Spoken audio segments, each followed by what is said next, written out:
저희 영화의 연출을 맡으신 황슬기 감독님과 배우 장선, 변중희 배우님 모시겠습니다. 큰 박수로 맞이해주세요.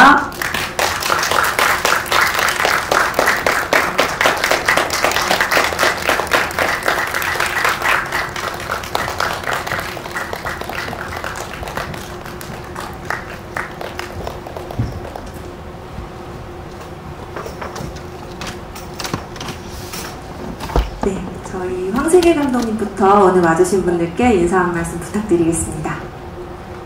네, 안녕하세요. 홍이 연출 맡은 황슬기라고 합니다. 오늘 오전부터 귀한 발걸음 해주셔서 대단히 감사합니다. 네, 안녕하세요. 홍이에서 홍이 연기한 장선입니다. 저희가 딱 2년 전에 이맘때쯤 촬영을 했었거든요. 그런데 또 2년 후에 이렇게 또 개봉 준비를 하고 많은 분들과 이 시간 나눌 수 있어서 감회가 새롭습니다. 좋은 이야기, 또 깊은 이야기 많이 나누고 갔으면 좋겠습니다. 감사합니다. 네, 그럼 지금부터 질의응답 시작하려고 하는데요. 죄송합니다. 네, 인사할게요. 죄송합니다. 예, 저도 5시에 일어나서 여기 11시 45분쯤 도착해서 왔어요. 네, 저는 충청남도 아산댁입니다.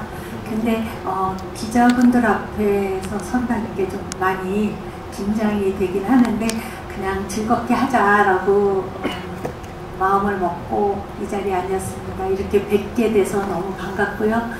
홍이 많이 사랑해 주세요. 고맙습니다. 일단 배우 두 분께 캐릭터에 대해서 여쭤보고 싶은데 이게 미묘하게 사실 모녀관계에 얽힌 애증을 다룬 이야기는 꽤 많았는데 사실 이 영화는 되게 우리가 그런 영화들에서 봤던 거를 번번이 미묘하게 벗어나는 그런 영화라고 생각하거든요. 근데 그게 또 두 캐릭터가 주는 이미지가 되게 큰 것 같아요. 그래서 먼저 홍이 역할 해주신 장선 배우님께는 사실 어떤 면에서 영화 안에서 사연이 드러나진 않지만 그 홍이라는 캐릭터가 불우한 가정사의 피해자인 것 같은 걸 우리가 짐작할 수 있는데 그렇게 치자면 우리가 너무 홍이 불쌍하다, 홍이가 되게 너무 안타깝다라고만 생각하게 하는 캐릭터는 아닌 것 같아요.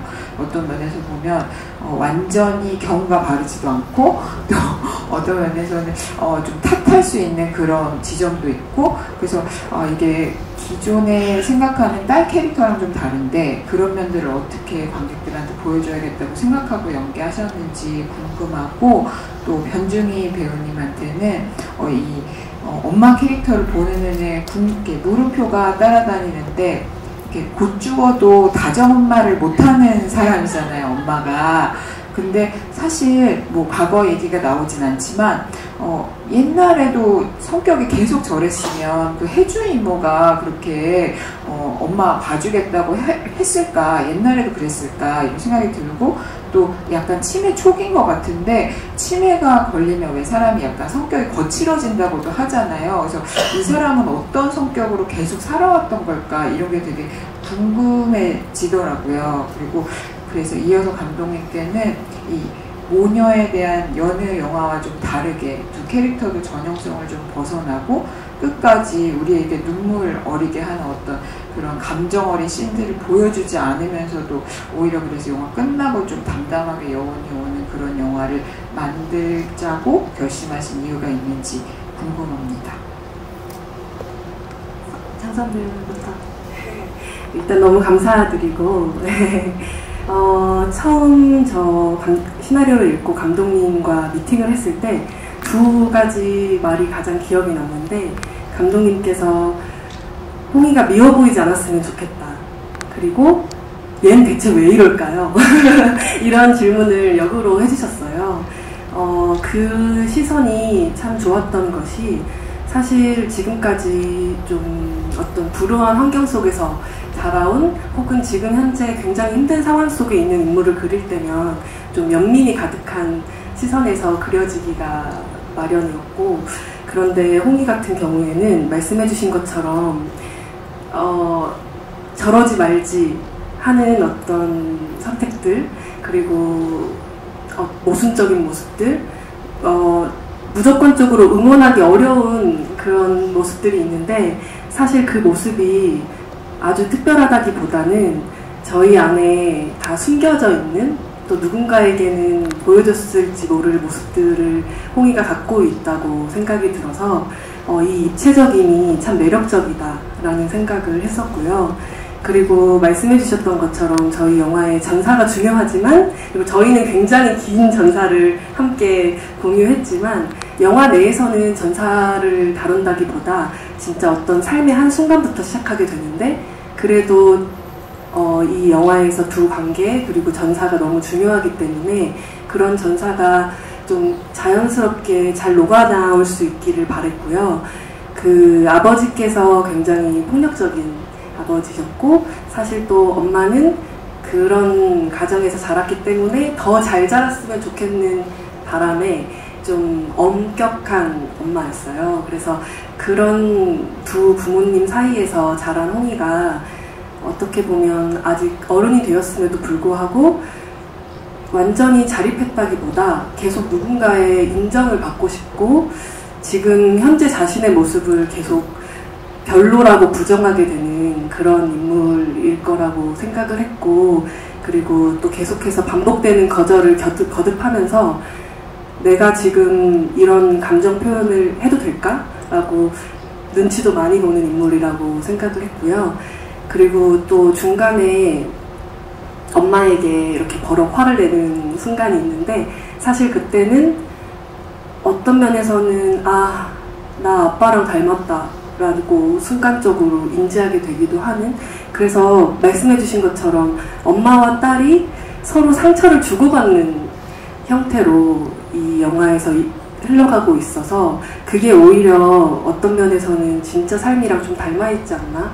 물론 상처 주지 않은 가족이면 더 좋겠지만 우리가 살다 보면 가족이기 때문에 더 쉽게 상처를 주는 경우도 있잖아요. 그래서 그렇게 다정하지 못하지만 서로 상처를 주지만 그래도 결국에는 서로를 가장 걱정하고 서로에게 좋아 보이고 싶고 그런 관계가 저희 홍이의 관계라고 생각하면서 준비했던 것 같습니다. 예, 저는 제가 원래 이제 친절한 편이거든요. 근데 첫 씬 찍을 전까지도 이제 말씀은 들었지만 말투가 친절하게 나오더라고요.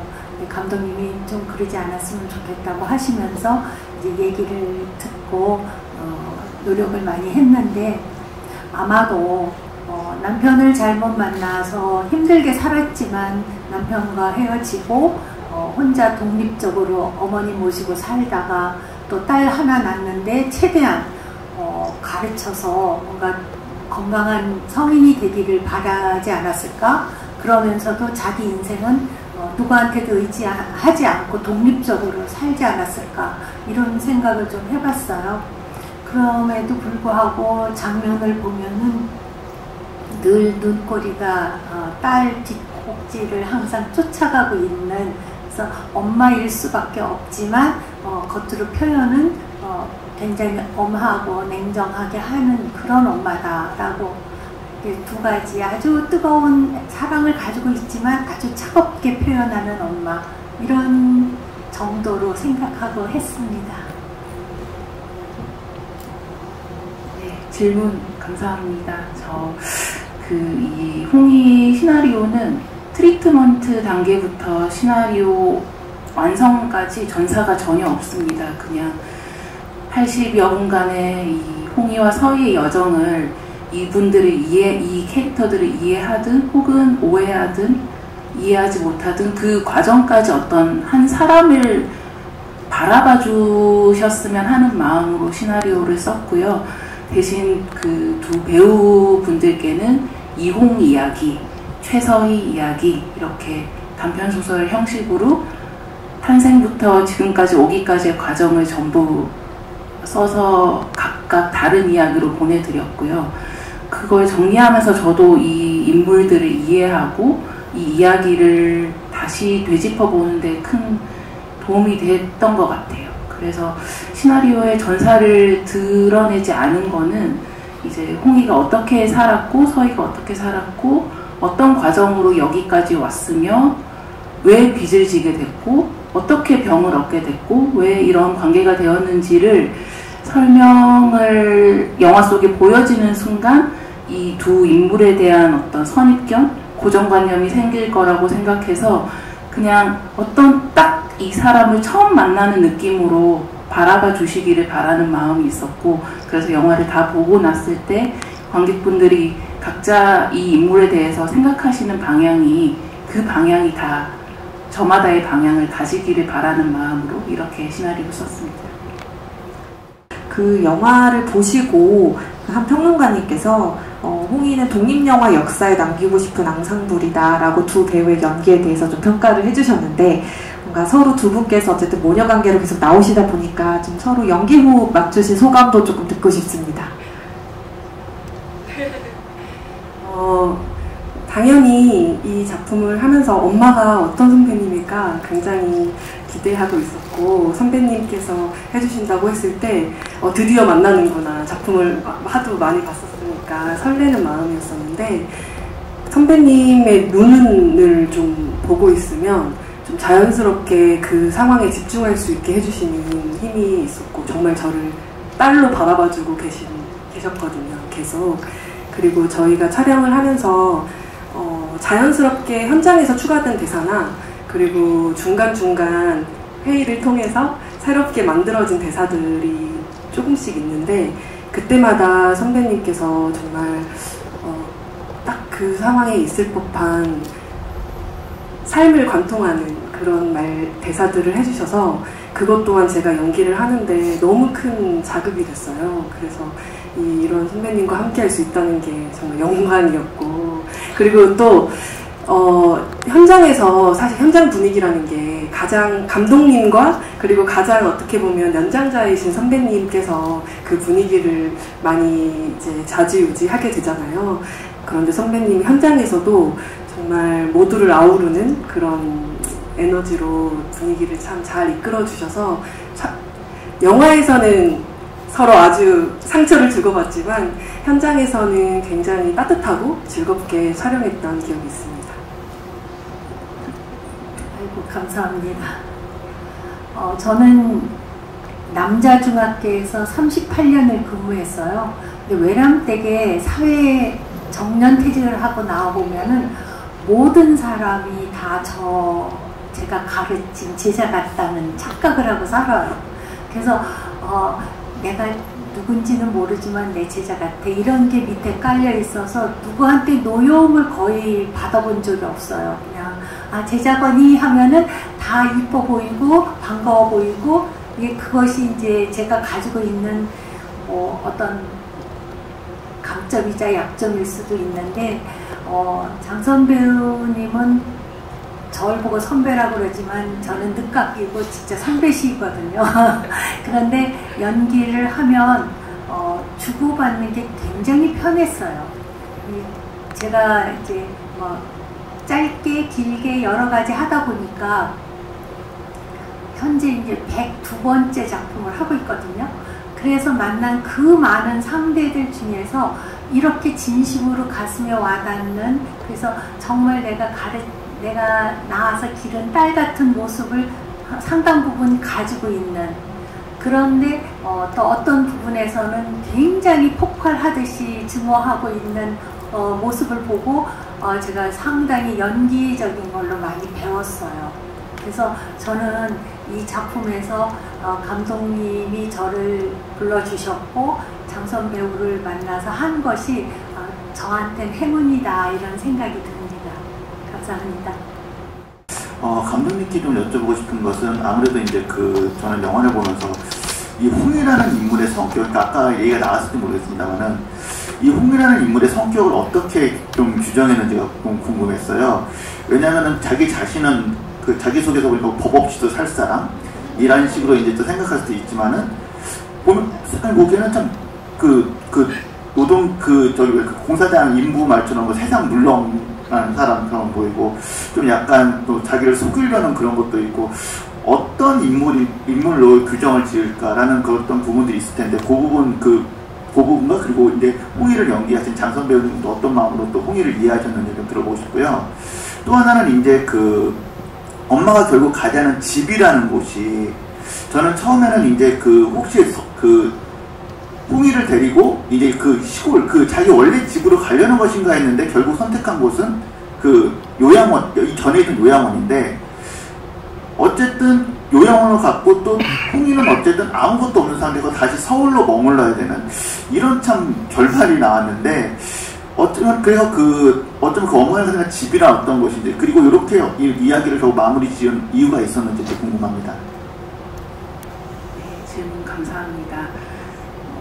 홍희라는 인물을 처음에 그릴 때는 좀 이상한 좀 사람을 주인공이 평소에 영화에서 볼 법하지 않은 인물을 주인공으로 그리고 싶었습니다.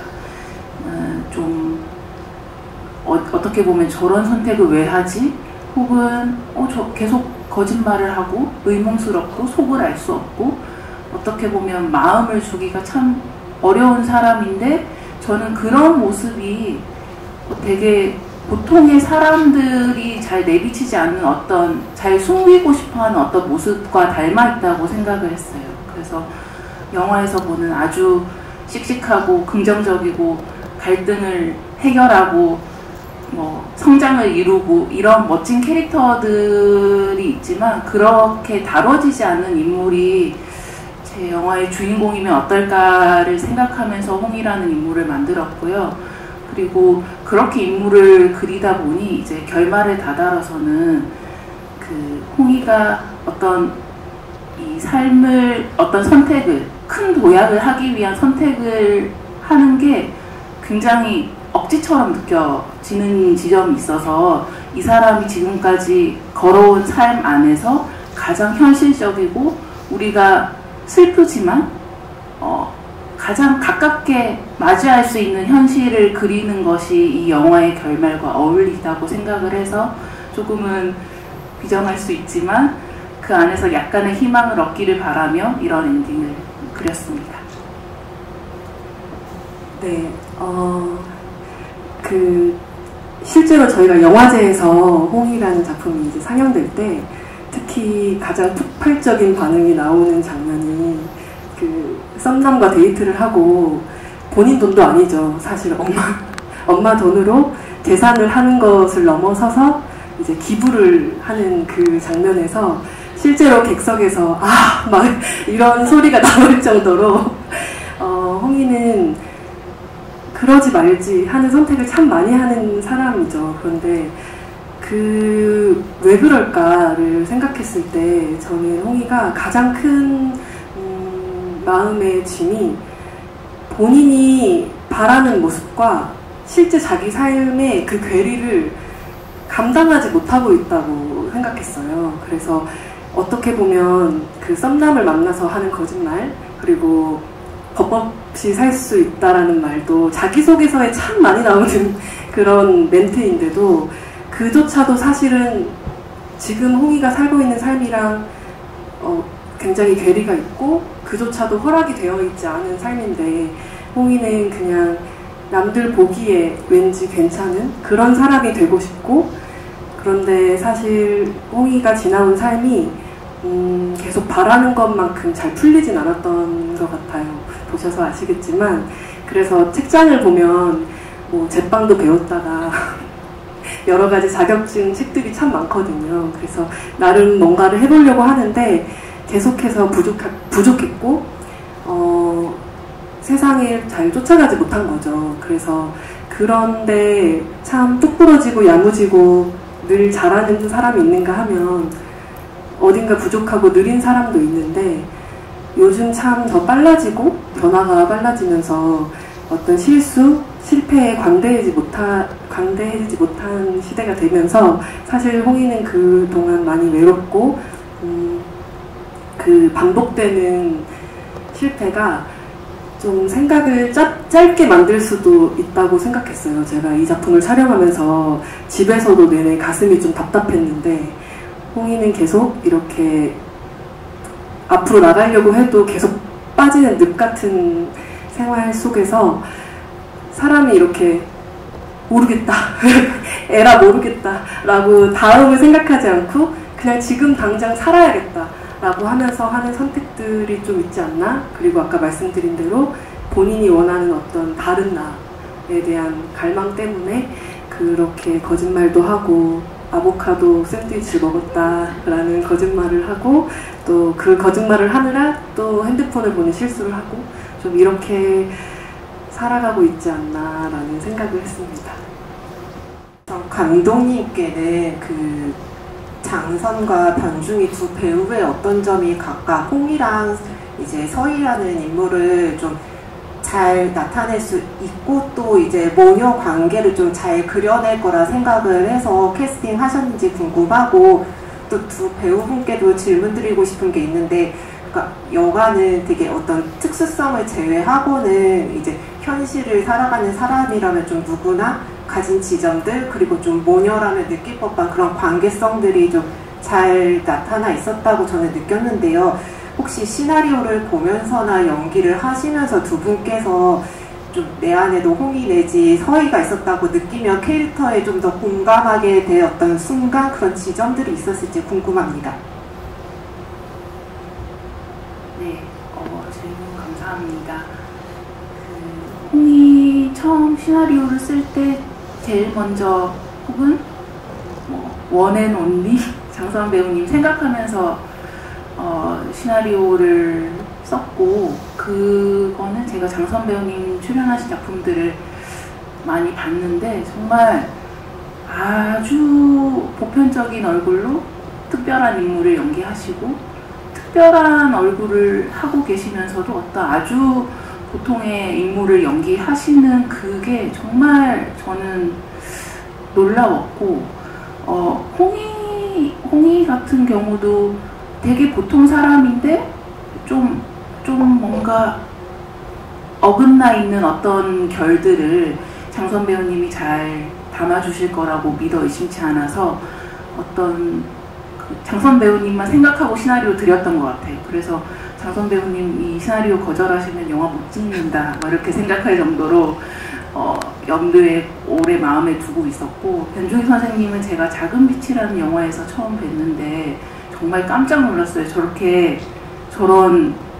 저런 배우분이 어디에 계셨던 거지 할 정도로 너무 놀라서 제가 선생님하고 꼭 작품을 하리라 이렇게 저 스스로 다짐을 하고 약속을 했었는데 홍의를 준비하면서 선생님께 연락을 드려야겠다고 생각을 했고 처음 만남에서 선생님이랑 시나리오 얘기보다 각자 살아온 얘기를 하면서 초기 치매에 대한 얘기도 나누고 그런 면에서 치매에 대한 이해와 어떤 그런 게 저랑 굉장히 공명하고 있다는 생각을 했습니다. 그래서 어떤 연기와 어떤 이 캐릭터뿐만 아니라 어떤 선생님의 어떤 삶까지 서희와 되게 밀접하게 닮아 있다고 생각을 해서 이렇게 만난 게 정말 기적 같다는 생각을 하면서 선생님을 모시게 됐습니다. 시나리오를 처음 봤을 때는 저와 좀 그래도 많이 닮아있다라고 느꼈던 부분들은 저 역시 늘 과제인데요. 저를 있는 그대로 예뻐해주자. 지금 내 지금 모습이 좀 마음에 들지 않더라도 그래도 괜찮다고 스스로에게 얘기해주자라고 늘 주문을 외는데 사실은 저 스스로에게 굉장히 남들에겐 관대하고 저에겐 참 엄격한 편인 것 같아서 그런 모습들, 그러니까 자기를 계속 끊임없이 좀 비판하고 혐오하고 있는 그런 모습들에 좀 닮은 점이 있다고 생각을 했고요. 그리고 촬영을 하면서 가장 좀 그렇게 느꼈던 장면은 엄마와 같이 이제 이야기를 솔직하게 좀 털어놔보자 하는 장면에서 사실 저희가 그 장면을 찍기 전에 거의 1시간이었나요? 같이 얘기를 하면서 대사를 조금 더 수정을 하는 과정을 겪었어요. 그런데 그때 선배님께서 말씀해 주시면서 그 대사가 추가됐는데 나는 우리 집이 이렇게 된 게 나 때문인 줄 알았어 라는 말을 하게 되잖아요. 그런데 사실 당연히 어떤 가정이든 그 가정만의 아픔이 있고, 그런데 보통 어린아이들이 그 가정의 아픔을 모두 다 죄책감을 갖는 경우가 많다라는 말씀을 해주셨는데, 사실 저도 알게 모르게 저 안에 우리 집이 뭐 지금은 아주 잘 지내고 계시지만 그 어느 시점, 어느 시즌에 내 탓을 알게 모르게 하는 시간이 있었구나를 오히려 그 장면을 촬영하면서 알았던 것 같아요. 나에게도 이런 상처가 있었구나. 그래서 아마 그 대사가 공감하게 되는 또 많은 분들이 좀 있지 않을까라는 생각을 했던 대사고, 저 역시 좀 공감을 했던 것 같습니다.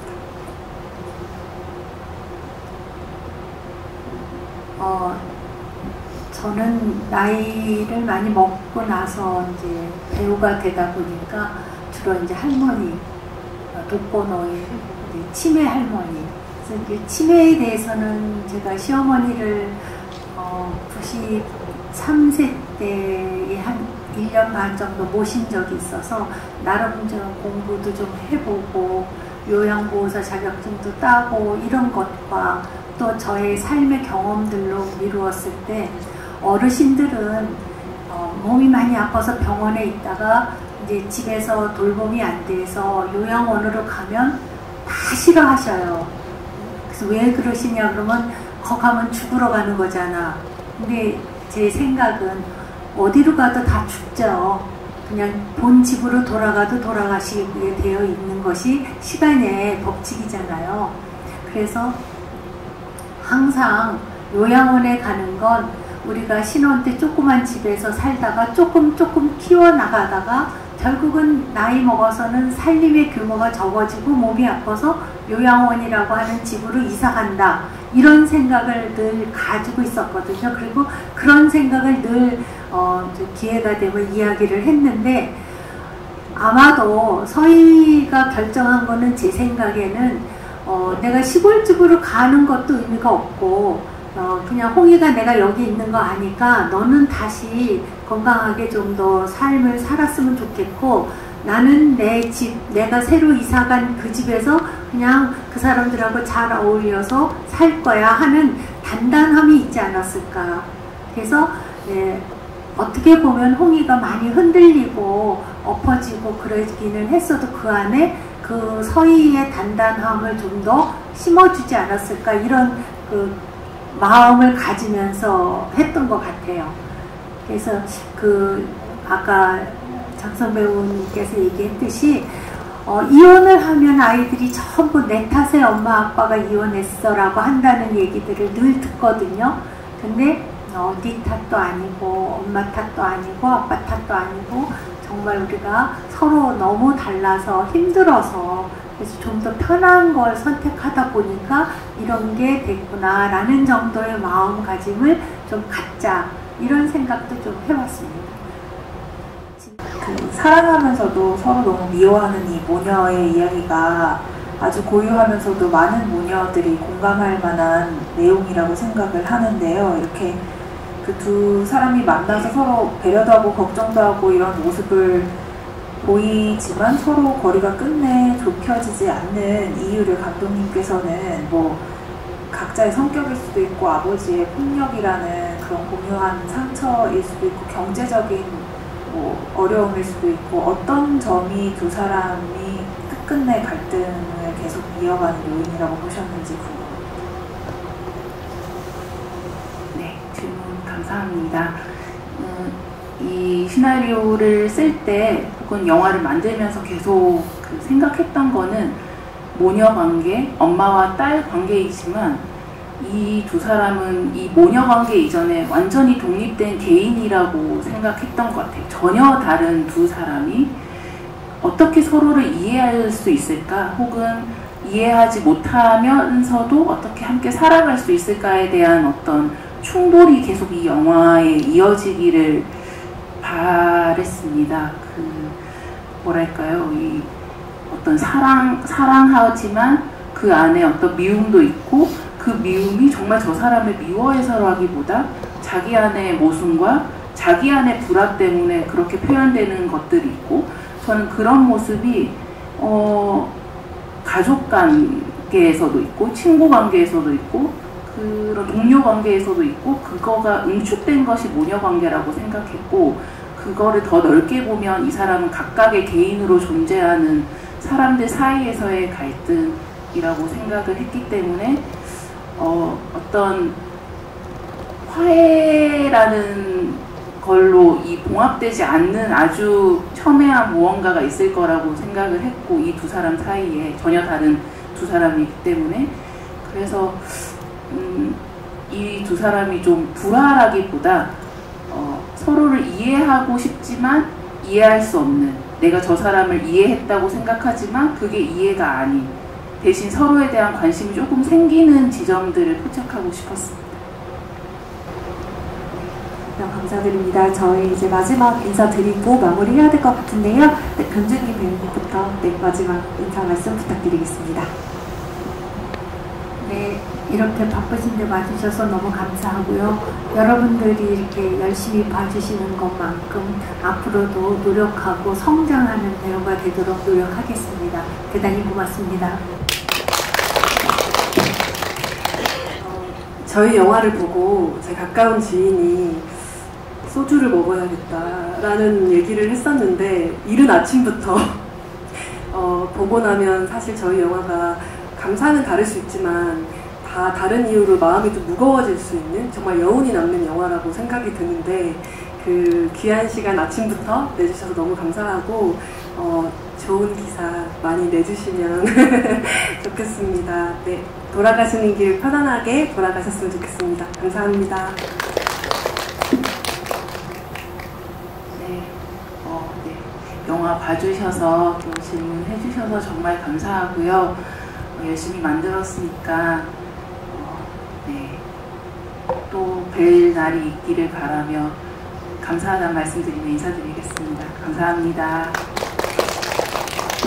작가님과 배우님은 저 안쪽으로 대기해 주시면 될 것 같고요. 저희 장례 정리하고 바로 포토타임 진행하겠습니다. 네, 그럼 저희 저희 장서원 배우님부터 촬영하도록 하겠습니다.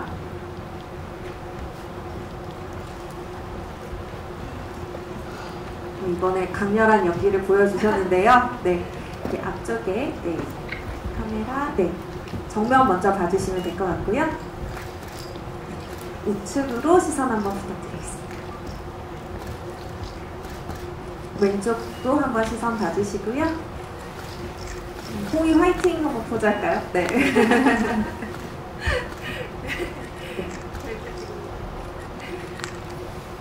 네, 감사합니다. 네, 다음은 저 변준희 배우님 촬영 진행하겠습니다.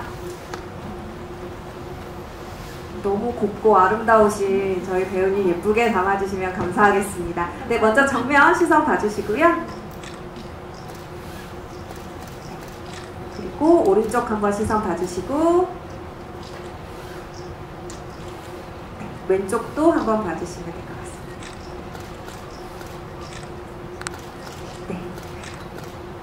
배우님 계시고요. 장성 배우님 오시면 같이 두 분 한번 찍어보도록 하겠습니다.